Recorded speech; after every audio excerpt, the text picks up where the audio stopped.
Hi, I'm Michael Borowski, and this is More Than Reads the Eye. with also Tony Corbo.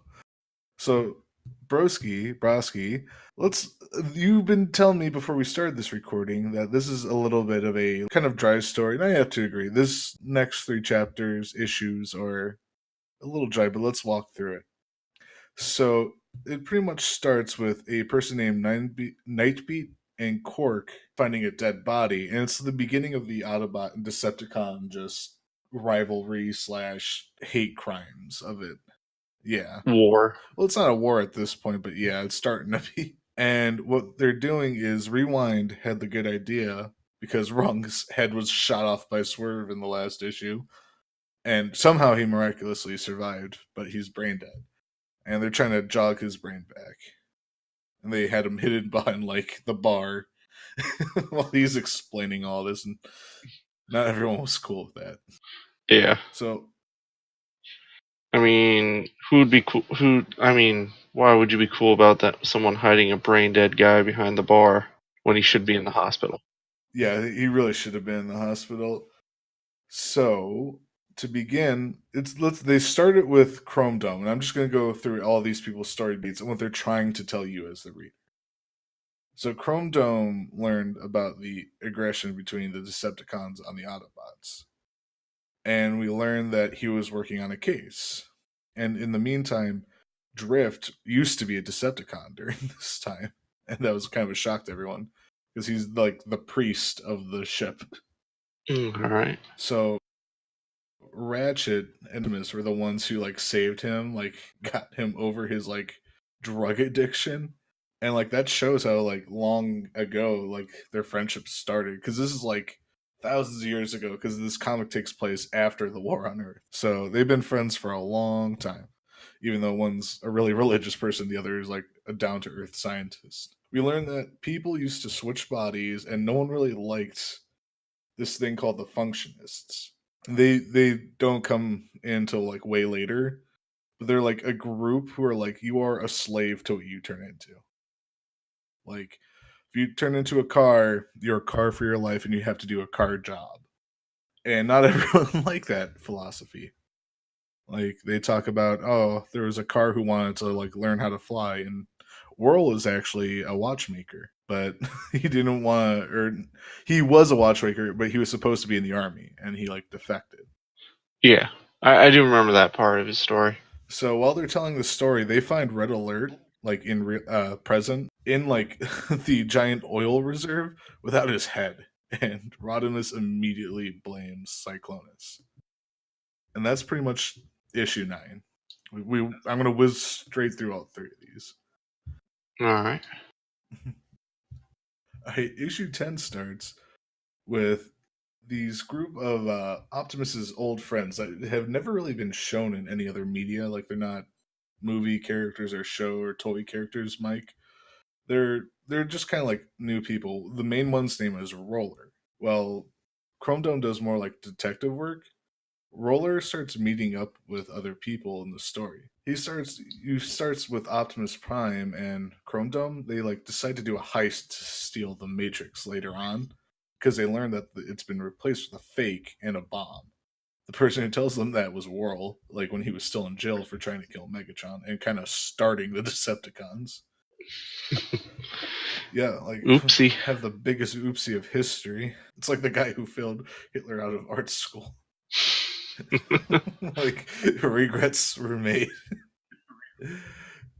So again, the story is interrupted by Rodimus and Magnus interrogating Cyclonus, the kind of undead Decepticon from another dimension, and they're both like really pressuring him. But Magnus was actually on his side, Cyclonus's side, because he's all for rules and regulations.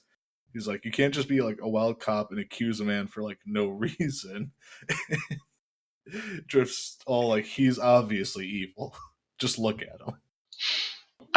There's one thing I do like at the end of the interrogation of Cyclone, who's like, I actually liked him, and if I wanted to kill him, you would not have been able to revive him. Yep. I love how easily he overpowers Drift too. Like they have to like come in and stop him. Like Drift is like the samurai guy too, along with being a priest. Like super good at fighting and like just one, two, three, he's on the ground like in a chokehold. Yeah. Cyclonus is really cool. But yes, I'm trying to think if I should say it now. Yeah, why not? Yeah, Red Alert disconnected his own head because he thought, They do say that in the end of the oh, next well, one. spoiler. We'll talk to that in a little bit. No, it's Sorry. fine. I had no idea. So yeah, well, I already skipped ahead a little bit too with them starting the heist to steal the Matrix because they learned stuff from World. God, there's gonna be a lot of editing on this one. Look, I'm going down. I'm starting chapter 11. In chapter 11, they like do the heist. Where Optimus like he. This is where he and Prowl stop seeing eye to eye too. This is why Prowl's not in the comics. Prowl's kind of a dick in these. And we meet more Roller's friends. There's Glitch and what were their names? Skids was a part of them too, actually. Who's He's the Skids? I can't amnesiac. remember. He had like the power to like learn any skill. And Okay. he's the one who like kind of asked Chromedome to. I'm not sure if we were there yet, but he's trying to figure out who he is. He woke up like on the spaceship with like stuff written on the ceiling, and he just kind of like ran into the lost light, like the crew. Yeah, because I remember them with like the what was it, 1984 or Yeah. 19 something. So, oh, let's see. So after they get some information in a fake matrix, they go and do the heist, and it's for the most part a success. They stop the bad guys and save the day. So there's really not much to take away from it for right now. We're not supposed to remember much from it, but it ends with a cliffhanger you're not going to care about. But because this is a part of 3 comics, this whole thing, like this More Than Meets the Eye series, it was a part of the Transformers mainline, and this is like setting up a bad guy in the next comic, like the normal Transformers series. Like this was to reveal that a guy named Shockwave, this cruel, like cold-blooded sociopath, was actually like a really nice Autobot senator before like the Decepticons like lobotomized him. Ooh. So that's what like that little ending of this was. Okay. Because I was like, I have no idea who that is. But yeah, and in the end, they do they do jog wrong by just saying his name wrong over and over again because that's the thing he hates the most. So remember, people, if you have a friend in the hospital, just do the thing they hate the most, and everything will get better. So Yes. a lot of this was just some setup, broski, and that's the gist of what just happened. Like you don't have to care. Yeah. That's what I would say the flashbacks most are. important takeaways is the functionists are assholes. This was a little bit of how Megatron and the Decepticons came to be, and uh, what was it? Oh yeah, and Roller and his like ragtag group of people who used to work for Optimus. Like those guys are a little important later on. All right. Uh, So yeah, I just wanted this. trying to think if there's anything else. I don't think there's anything else to it really. Like I said, these are kind of throwaway chapters. I just wanted to plow through, and this is our first recording in a little bit. Yeah. Like, it was a little So, unfortunate we waited so long to get through these. yeah. Don't feel too bad. These were kind of dry, admittedly, but literally it only gets better from here. Like it literally just gets better and stays better. I mean, yeah, just of course, I've always never been with most flashbacks in series. It's just like it's always been, oh, come on, get it over with.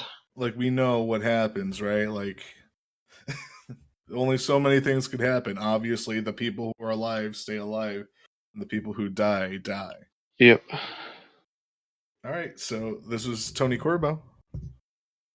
And then Michael Borowski. We're gonna read the next 2, 3 chapters. We're gonna do a play it by ear next time. Thanks for reading. All right, have a good one, people. Bye. Bye.